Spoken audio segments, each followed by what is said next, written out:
A new area I'm getting involved with some students that we're just now getting into this, so it's a little bit uncertain where it will go, but is the management of analytics projects. So analytics is a very important topic now in our field and others in terms of how can organizations use data to make better decisions, to run their organization.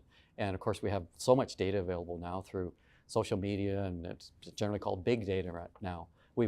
Our field is worried about data management for a long, long time, but this is a bit of a different aspect.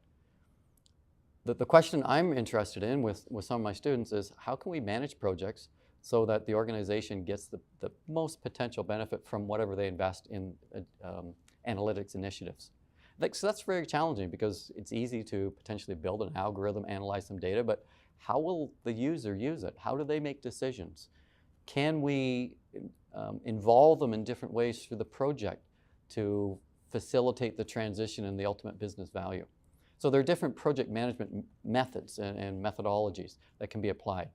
So one of the things we're trying to do now is set up a research program that examines different ones and see, do they really matter? What are the key distinguishing factors between really successful analytics projects and those that maybe don't do so well?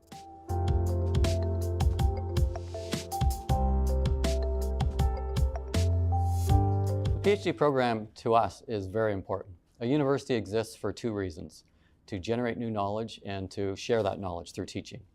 So we get to do both with PhD students. It's great. We help train future researchers, so that's really the sharing our knowledge, our experiences on how to do research. But we also work with our PhD students to generate new knowledge. So we help them develop their PhD theses, which is always looking at new areas. And our goal, of course, is to publish that and share that with others and with practitioners.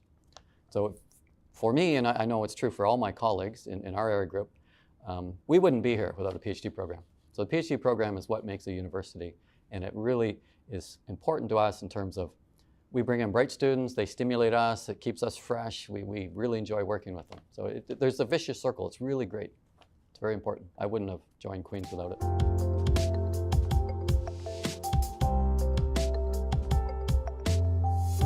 Well, a PhD program is challenging, and there's a certain type of person that does quite well. So there's a number of things a PhD student needs to have.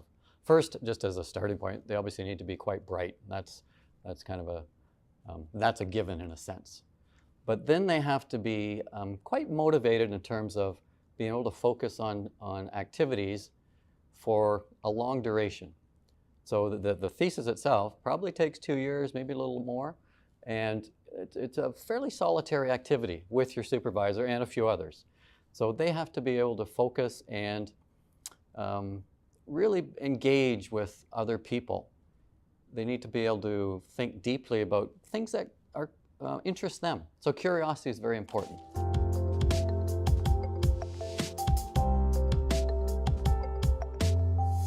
One of our strengths, I think, in terms of our program here, for our students, from the student perspective, is we don't admit students and tell them you're going to work on this research stream. That's another model which lots of universities use, but we don't. So when our students come in, it's up to them really to find a topic. Now, our role, of course, is to guide them and to make sure that whatever topic they pick, the specific research they're going to do is both feasible in terms of scale, but also has the potential contribution to be publishable and of value, and that there's lots of different ways to define that.